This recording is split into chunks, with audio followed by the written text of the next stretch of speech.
Bonjour et bienvenue dans cette nouvelle vidéo où on va parler du stress. On va parler de pourquoi ton stress ne redescend jamais.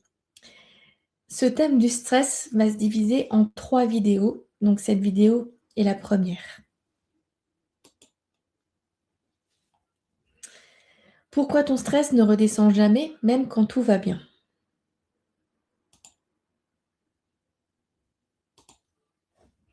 Alors, pour qui est cette vidéo? Tu as déjà eu cette sensation où tout est OK, mais ton corps reste en tension, ton mental continue, tu n'arrives pas vraiment à redescendre. Si tu te reconnais là-dedans, cet atelier est pour toi. Tu vas comprendre pourquoi ton stress ne redescend pas, même quand il n'y a plus de raison apparente. Et si ton corps reste tendu, même quand tout va bien, si ton mental ne s'arrête jamais vraiment, ce que je vais t'expliquer ici va te permettre de comprendre pourquoi. Alors reste bien à l'écoute. Déjà, une définition du stress qui est importante parce que personne ne connaissent pas la vraie origine du stress. Le stress est une réponse physiologique normale de l'organisme face à une situation perçue comme exigeante, nouvelle ou potentiellement menaçante. Il ne s'agit pas d'une émotion ni d'un défaut personnel, mais d'un mécanisme d'adaptation indispensable à la survie. Lorsque le corps perçoit un déséquilibre entre ce qui est demandé et les ressources disponibles pour y faire face, le système nerveux s'active afin de mobiliser de l'énergie. Cette activation permet d'agir, de réagir, de s'adapter ou de se protéger. Le stress n'est donc pas un problème en soi. Il devient problématique lorsqu'il s'installe dans la durée, lorsque l'organisme reste en état d'alerte prolongé sans possibilité de retour à un état de repos et de récupération. Contrairement à une idée répandue, le stress n'est pas uniquement lié à des événements difficiles ou négatifs, il peut également être déclenché par des changements, des responsabilités, une charge mentale élevée, des attentes internes ou externes, même en l'absence de danger réel. Le stress est avant tout une réponse du système nerveux. Il se manifeste dans le corps avant de se traduire par des pensées, des émotions ou des comportements. Comprendre le stress permet de sortir de la culpabilité et d'aborder ce que l'on vit comme une réaction biologique cohérente plutôt qu'un dysfonctionnement personnel. Donc si je reprends au niveau de la définition, ça te permet de comprendre que le stress est normal et que le système nerveux est là pour le réguler. Donc le stress vient d'un système nerveux dysrégulé, en mode survie, en mode alerte depuis très longtemps. Et donc à partir de là, je vais te parler des différents types de stress. Et là, tu vas comprendre que peut-être que tu te pensais non stressé, mais en vérité, tu l'es fort probablement. Le premier stress, c'est le stress aigu. Donc lui, il correspond à une activation ponctuelle du système nerveux face à une situation précise. Il apparaît rapidement et disparaît lorsque la situation est résolue. Ce type de stress est utile, adaptatif et permet de mobiliser l'énergie nécessaire pour faire face à un événement immédiat. Le stress aigu, c'est le stress avant ton mariage, avant d'aller passer l'oral du bac ou tout autre examen, ou le stress avant de monter sur scène pour aller chanter avec ta chorale ou faire du théâtre. C'est un stress aigu.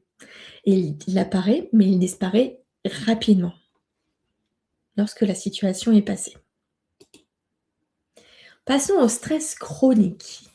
C'est celui qui m'intéresse moi le plus et donc tu vas comprendre pourquoi. Donc lui, il s'installe lorsque les situations stressantes se répètent ou se prolongent dans le temps, sans phase de récupération suffisante.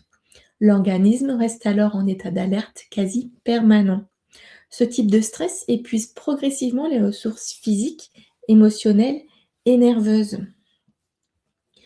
Donc le stress chronique, c'est celui qui va jouer le plus sur le corps, qui va entraîner plus de répercussions sur ton corps, voire des pathologies chroniques comme de l'hypertension par exemple. Et c'est celui, parfois qu'on ne voit pas.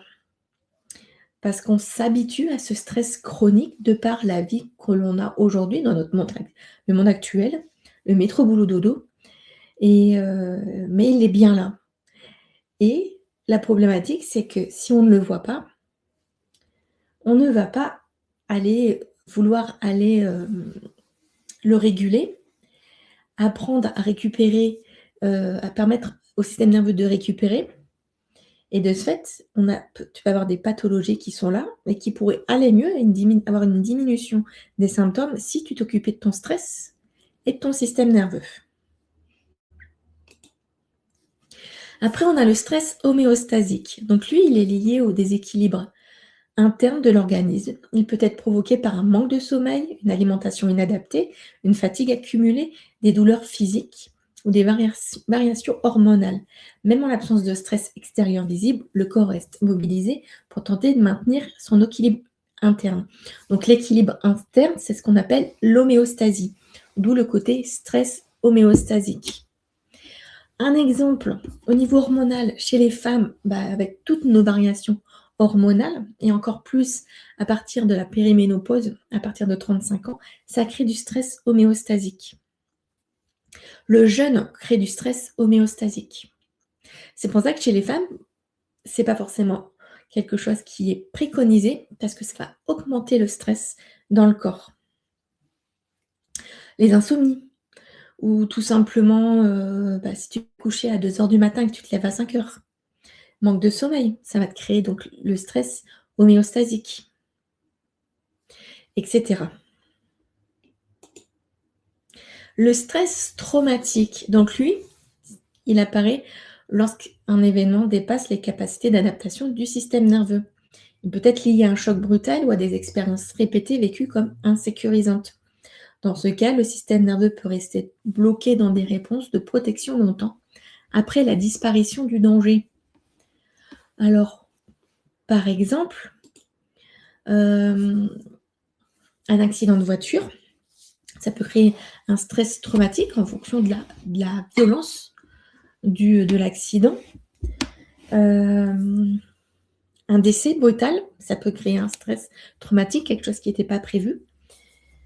Moi qui suis une ancienne militaire, tous mes collègues qui voient leurs collègues exploser sur une bombe, se faire tuer en mission, ça crée un stress traumatique, etc. Tout comme les viols, l'inceste, tout ça. Et le stress adaptatif, donc lui, il correspond à la capacité du système nerveux à s'ajuster à des contraintes nouvelles ou changeantes. Tant que l'organisme peut alterner entre activation et récupération, ce stress reste fonctionnel. Il devient un stress dépassé lorsque les exigences excèdent durablement les capacités d'adaptation. L'adaptation, tu changes de bureau, tu changes de travail, tu passes du CM2 à la 6e, tu déménages, tu changes de vie, tu changes de ville, tu changes de pays, etc. C'est un stress adaptatif. Tu vas t'adapter. Mais si tu n'arrives pas à t'adapter et que il devient durable, là, on va passer à un stress chronique.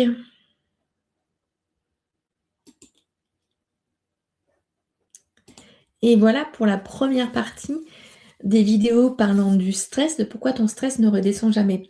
Donc, ce qui est important de comprendre dans cette vidéo, déjà les différents types de stress dont je t'ai parlé, mais surtout l'origine du stress.